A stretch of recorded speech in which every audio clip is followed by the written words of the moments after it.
Hi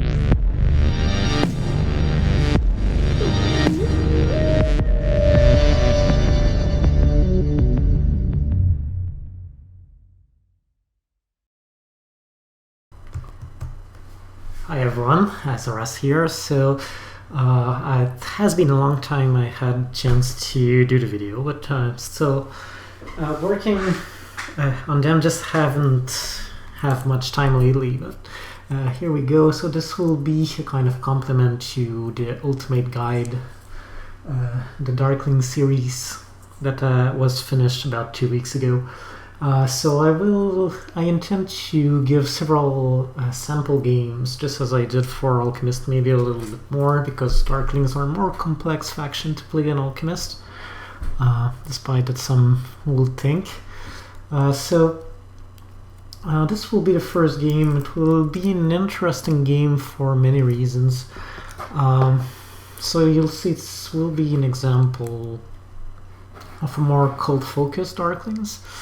And also an example of why Darklings don't always need to follow the track very closely. You'll actually see it will be interesting how little track points I'll end up doing in this one. We'll see how I was able to compensate by doing other things. So track here is not especially good for Darklings. I got Darklings at 20, which was badly about right. Traditionally in this matchup it was believed that NG was very dominant, but lately with the split start that we've seen in the Ultimate Guide, so Darkling starting here and here, Darkling has been doing much better. So maybe it's a bit hard to estimate, but I don't think track is very good for Darklings in terms of scoring, but in terms of income it's very good. It's all that we want. So you remember, you want Water Cult, you want the Priest event because it gives you coin, you want Earth Cult, and even Fire Cult is pretty good because usually you take Fire 1. So that's with this in mind that I decided to take Darklings. Also, you may notice bonus. So the two most important bonus here, some will think it's the Priest. It's not. The Priest, it's good, it's nice that it's in, but it's not that important. However, the fact that you have the Stronghold and Sanctuary bonus will be very important in this game. It gives you a way to score with the Sanctuary, and Past Dwelling is also good for Darklings, as we said. Darklings tend to do many dwellings in the Sanctuary early on. That's usually how they play. The Cult here, I don't think I end up using it much, but it's nice to have. It gives you like an opportunity to add some kind of cult presence without using Priest. Again, even in a Cult Fortress game with Darklings, you want to play as few priests on the cult track as possible. So that's usually, and often like here, we are first player, we have good, there's some possibility that we'll end up with this bonus. So it's more reason to believe that you can play on the cult. Alright, so I've skipped all the auction as you've seen. Start at 20 points. You see here Nomads is in the game, which means that Nomads and NG are in the game, so to me that's almost an automatic to start with the split start.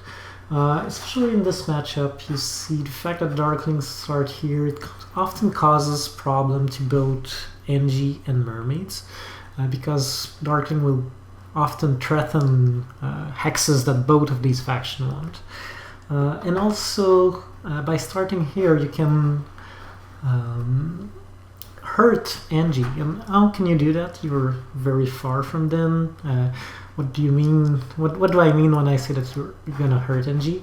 Well, compared to when you start your two dwellings here, what we'll do, you'll see we will starve NG. We won't give him any power early on, and that's really the reason why Darklings ends up being superior in this matchup. It's because they have the option to starve NG in terms of power, and that's pretty good for them. So, of course, we go with the split start again.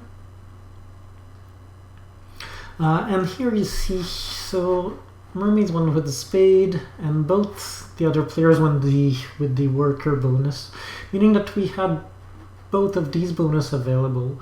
And that's at that point that I thought that it will be interesting to do, since the cult are good, the cult incomes are good for Darklings. Usually NG don't play much on cult, neither do Nomads and Mermaids. Though we'll see it will be a bit different in this one. But usually they don't, so it might be a good, interesting possibility to forget about connecting straight almost from the start, thinking that Mermaid will probably be aggressive on one of these two hexes and make connection very hard, and rather focus on Cold. So I took the Priest here, you'll see, with the idea of grabbing early on the 3 spots on the Cold. Alright. So, start with the temple, as usual. May have been an occasion where you could think about water 2. If I wanted water 2, though, I'd probably go with this one, with the idea of getting to the 8th step, as we've seen the water cult rush. But here I decided, since all the incomes are pretty good, not just the water one, I decided to do something more flexible.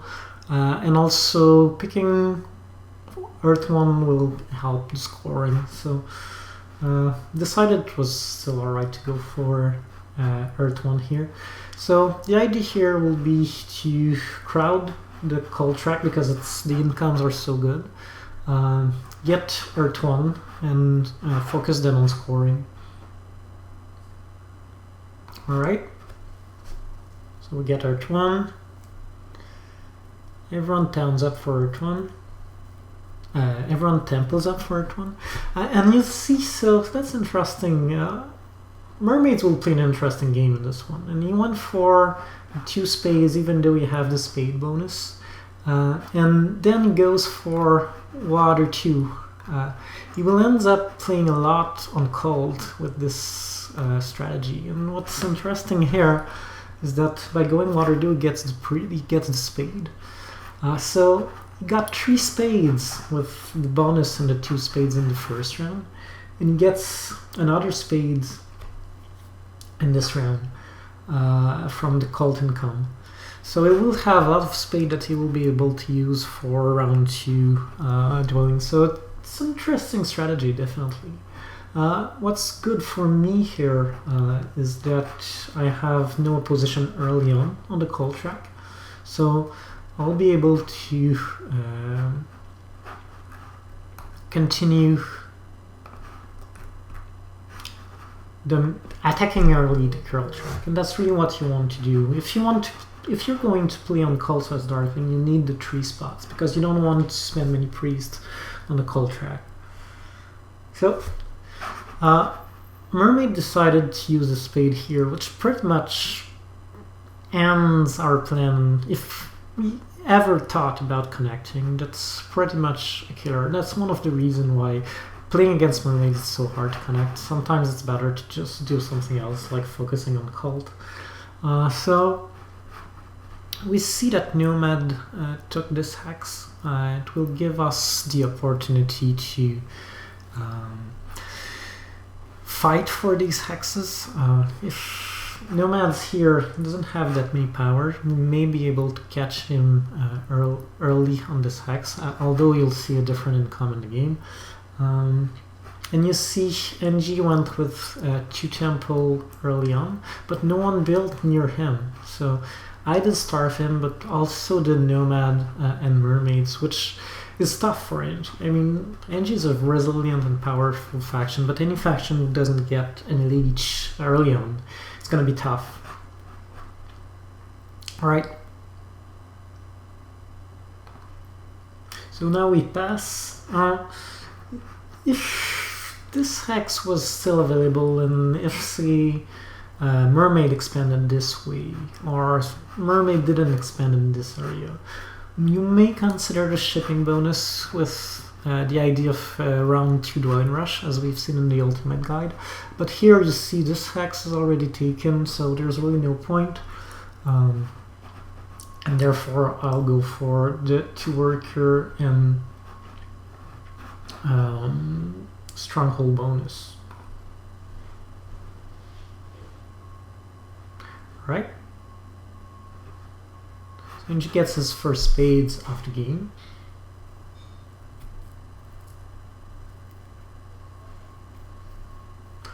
And you see Nomads ended up with a ton of worker after this first round, and hard to get this hex, probably to get some leech.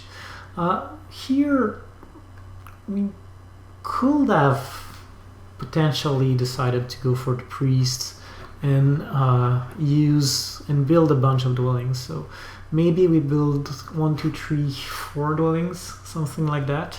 It would have been possible. However, the thing is, that's those four dwellings only happen if Nomad don't take this hex. Nomad still has the possibility to hard dig for here, or maybe get some power and he can just use a single spade. So if he does, then it doesn't look that good.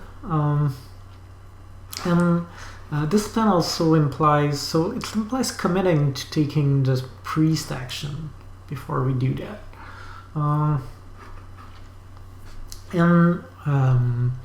It means that if we lose this, then we didn't take the 7 coin action, which is by far the best action in general. So I decided to go for a different plan, a safer plan, a more common plan. And which will be kind of characteristic of this game. Rather than playing the track in this game, I'll play the bonus. And here I went for the Stronghold Sanctuary bonus.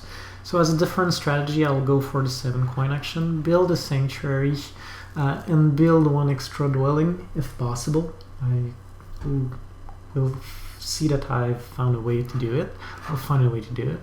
And use the coin again to get to the 4th step. So do the Sanctuary with the 3-coined or fire one. Get to the 4th step of fire. Continuing our plan to use the cult income as much as possible. So yeah, I went for the 7 coins. Mermaids continue expanding, doing a tons of dwellings. And you see, Nomad didn't take any chance, he did hard dig this one. So was quite happy to have choose to go for the Sanctuary plan here.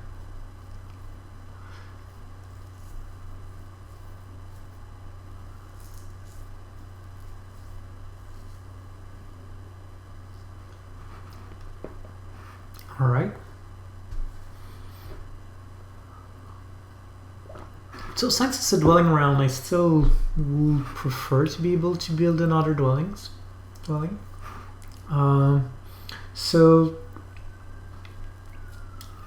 Possibly here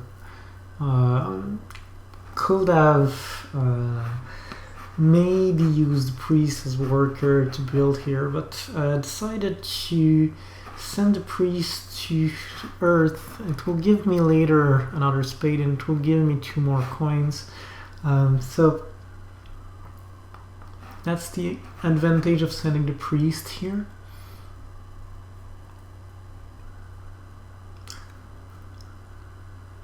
So I did burn the power to build my dwellings, meaning that in the end, compared to this plan, even if we succeeded, it's not such a big difference in points. I mean, I did 4 points here, and to do these 3 dwellings that I could have done the other way would have given me 6 points from the track, so it's only a 2 points difference. And it feels that securing a priest income while having 3 coins by turn was more important than getting 3 workers income here. So you see I've passed for 4 points with this bonus, and then I'll go to the dwelling bonus. You'll see why next turn. Pretty much the plan in this game will be to hop from this bonus to this one, and mainly do points from bonus, because the track is kind of hard to play for Darklings. It's kind of not ideal. So this bonus is available, we go for it. Get priest from the income, and we have three priests in our pocket. And since there's the town event here, the plan, you see I've just taken this one. The plan will be to secure these 3 hexes in order to make a town in round 4. So we've just used a priest, we still have 2 more to dig this one. And we have 3 workers to build the 3 dwellings. So again, I mean, maybe some people will have, rather than take the dwelling bonus, some people will have taken the worker and 3 power. I'm not sure it was available, I think it was, in order to do a temple and build according to track. But this, again, will be just 4 points, you have to remember, while this bonus here will be 5 points, so it's more points here to play the bonus rather than playing the track. And it will secure a much better economy too. So plan is quite simple here. Also, no one went for the stronghold bonus. It will be great if we can have it, so not a bad idea to rush as much as we can to build our 3 dwelling and then pass for the worker bonus. Also, maybe a short comment here on the track. You see that Mermaid focus a lot the water cult.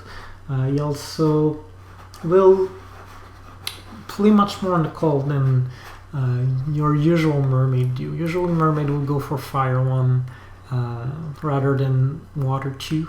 Actually, I thought that with the 2 water cult bonus, the Mermaid strategy was very interesting. Not saying that it was not good, it's not just usual. So usually the cult strategy would have been more effective, but here we end up having more competition on the cult than we usually have. Alright, so we'll build the dwelling here. Again, we'll continue to rush toward this hex. So you see we lost this hex, but it's when you do the split start, it's really not the end of the world. You usually have enough priests to dig this one, and it's still not bad ratio in terms of spade. So it costs you 3 spades for 4 hexes. It's pretty good. Or at least it's not bad, certainly. So what do we do now? We've played all our action. We can pass, and we can pass for this bonus, securing 4 points for it.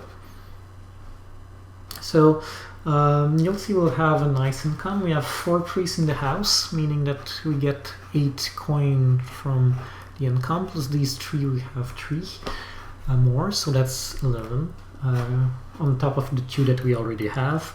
And we have built a lot of dwellings here. So we have a good worker income plus the bonus tile here. It's very good income, and set for a very good round in round 4.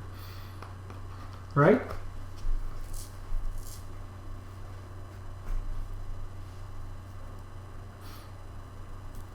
So you see, Mermaid really attacks the cult here. We got first player. We don't have enough power for any power action, but we have lots of resources. That's 8 worker and 13 coins. We want to do a town. We want to continue our kind of cult play here. And again, you want to play for... If you want to play for cults as Darkling, you want to do it with towns, with cult actions, and as little as possible with priest. So the other idea will be to take I think it's the good time now. So you see, we will do a temple to pick water one here in this round. So again, we kind of play everything in the wrong order, right? We've done our sanctuary when there was no sanctuary event. We were doing our temple when we were one round after the temple event, but it doesn't really it's not that bad. I wasn't too bothered by it because we do points from bonus, and we'll score an interesting lot from the cult. So it's not, even if we don't get network and we don't get tons of track points, it's not that bad.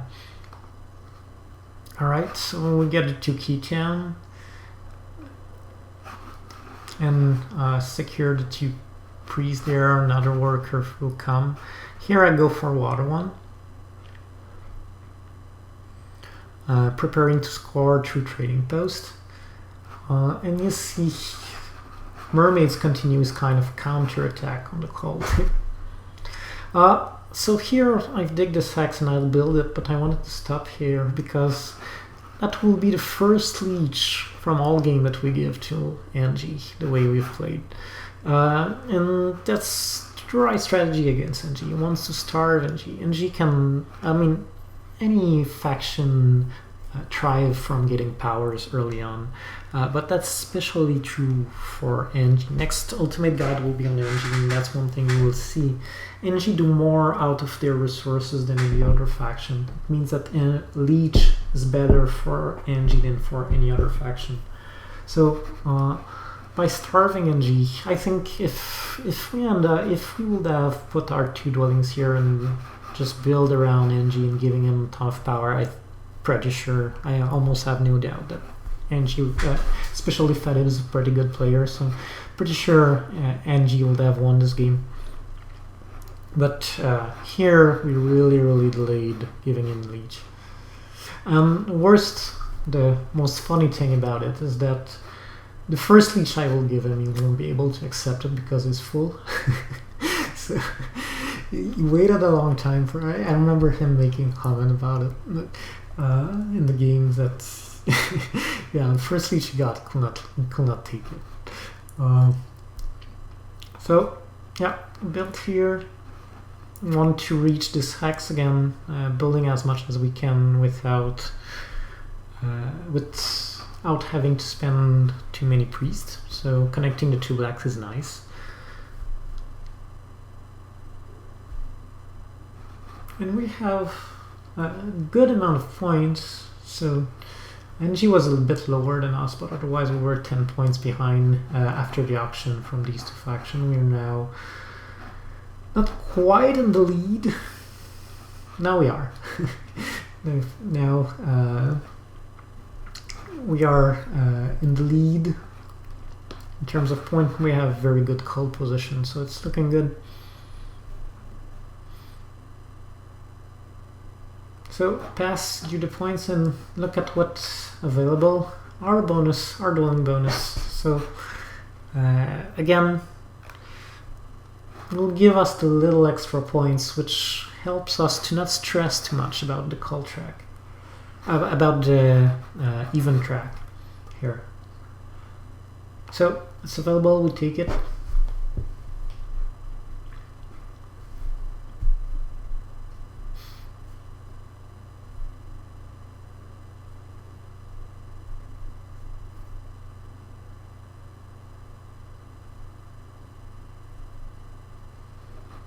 So you see Angie's,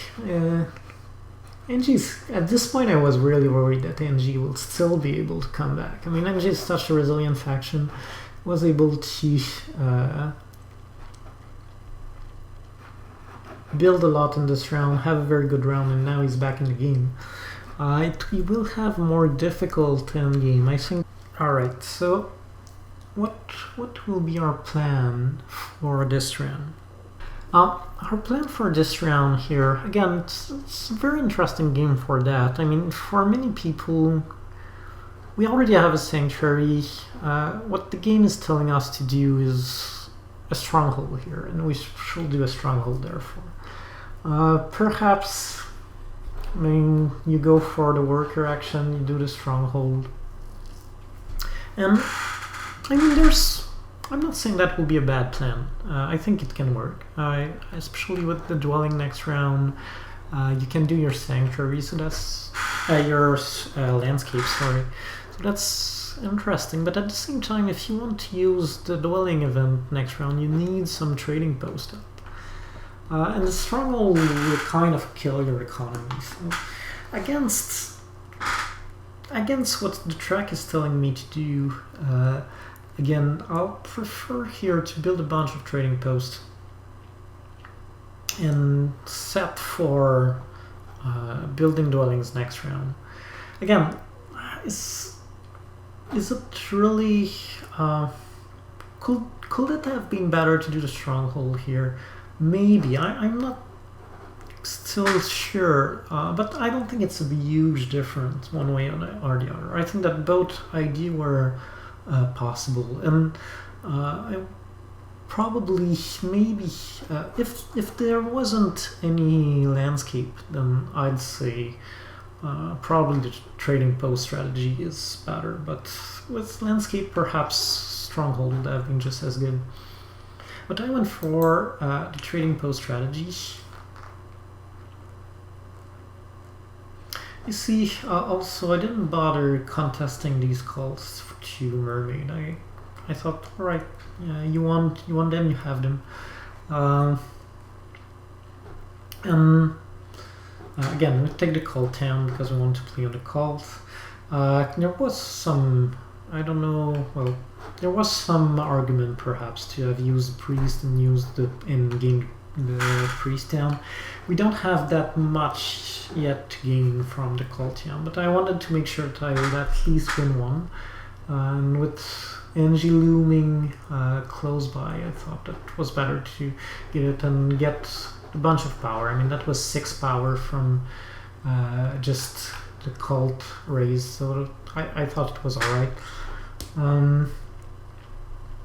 And yeah, when you play for the cult strategy in Darklings, I think also you don't have to be crazy about winning all the cults. You usually want to win one, but you don't want to go for the tree.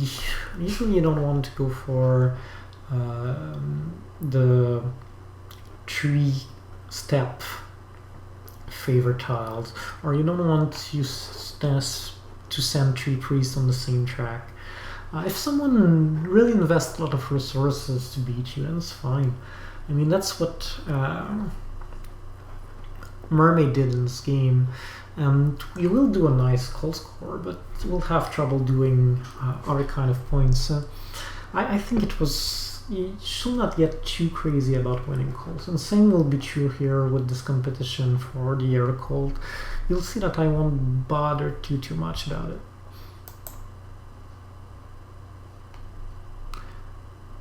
So one advantage here, also one thing I was thinking of was to make it harder actually for NG to do his town. And perhaps I went a little too strong. I was still very worried about NG at this point. I think that was alright to take this hex because it's a 2 transformation. But next turn with my priest here, so I know that I'll probably not get this bonus, but I don't see any reason not to delay here. But delaying this way was perhaps a mistake. I think maybe I could have done one more dwelling if I didn't do that. Here the idea is that NG put his landscape, so he can do his land bridge and take this hex and still do a town. And I thought that why not blocking it? I thought at this point that I had enough priest, but you'll see in the end, perhaps with one more priest I would have been able to build one more dwelling. So it's quite possibly a mistake, this one. Alright, so still I did it. I was a bit blinded, always a bit too afraid by the power of NG. So passing, unfortunately here there is no point bonus available. So first round, science round 1, we don't get the point bonus, even though there's only 2.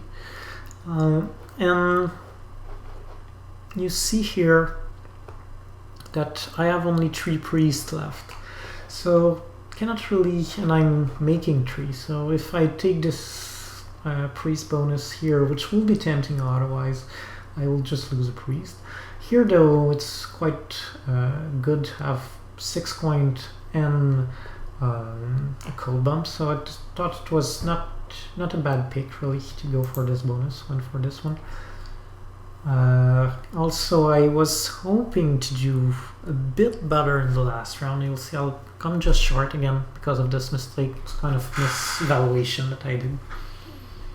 At this point I kind of got it wrong. I thought that I would be able to do one more dwelling that I had, and probably my plan in round 6 didn't go as I was hoping. So I thought I was able to do 4 dwellings in round 6, and that's why you'll see I'll build a bridge, but as you'll see I'll just come short. I kind of miscalculated a little.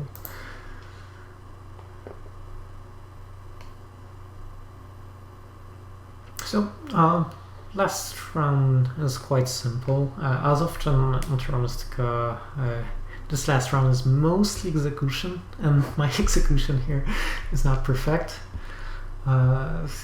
So I built a bridge here thinking that I would have just enough with the 3 priests to do 1, 2, 3, 4 dwellings, but actually I'm a little short. If I could have used, if I had like a priest more, or change a priest worker at some point, I would have been able to do it, but in this situation it won't be enough. So NG will end up still being able to do his town here.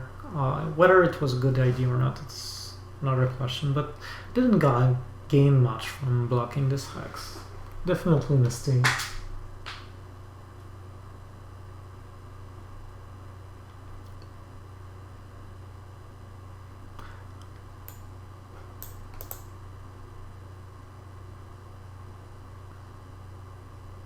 So this is again quite simple, just execution.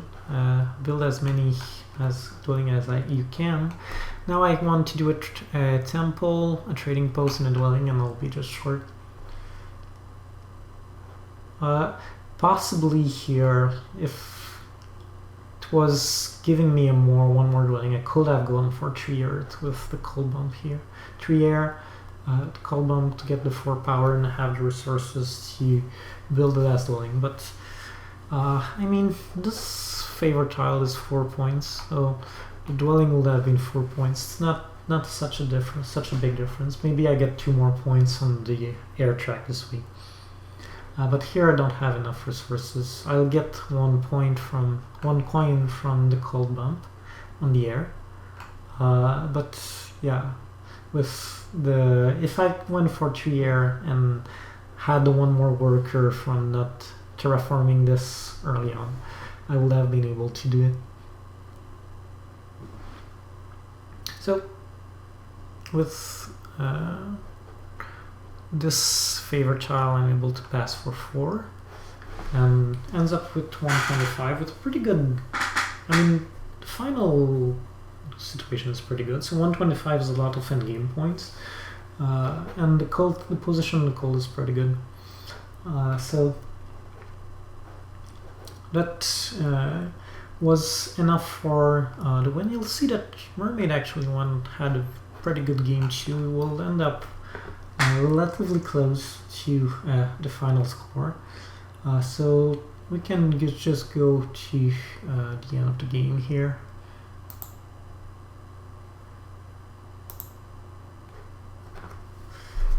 And see the final scoring. Won't be a tremendous scoring. Again, usually I would have been able to do more points on the cold, but Mermaid went with this unusual and interesting strategy, which almost worked, and but as a result, probably I did a little less well than I would have usually, but still it was enough for the win. Which kind of It's just another illustration of the strength of this opening for Darklings in this setup against Mermaid and Nomads. So, as you see, Mermaid come relatively close, 3 points difference. You have to remember though that there was a 10 points difference at the beginning of the game between the two factions.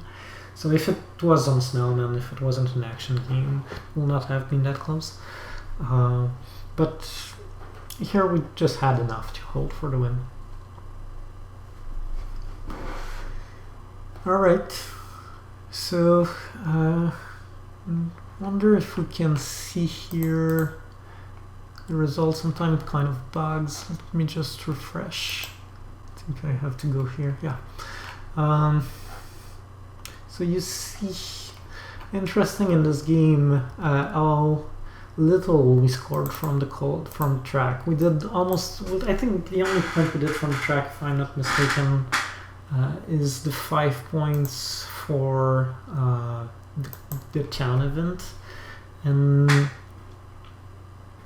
then I remember so from the scoring track we had 1 dwelling in round 1, 3 dwelling in round 2, so that's 8, and I'm not exactly sure where the other 5 come.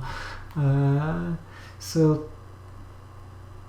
maybe we had trading post. In round 1 we had trading post, and I did 1 more dwelling. So it's very small track score. If you compare, like, it's almost all from any other player. But we did a lot of favor points. So for water 1, earth 1, air 1, we had them all. We were able to do a lot from them.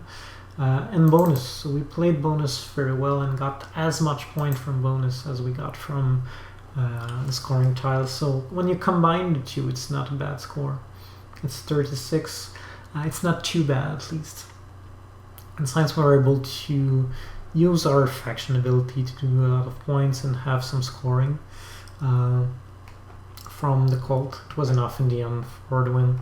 So that was the sample game for Darklings as an example as a sample game. So for the Ultimate Guide, hope it was it helped you to understand better some of the concept of the Ultimate Guide. Don't hesitate to leave a comment if you have any question or things or about things that you are not sure how to interpret. I will answer happily. So stay tuned. I try to release 1 sample game every week. Hopefully I can be a bit more regular for this next week. And I'll try to catch up on the Twitch content too. So thanks for listening, and I'll see you soon. Bye.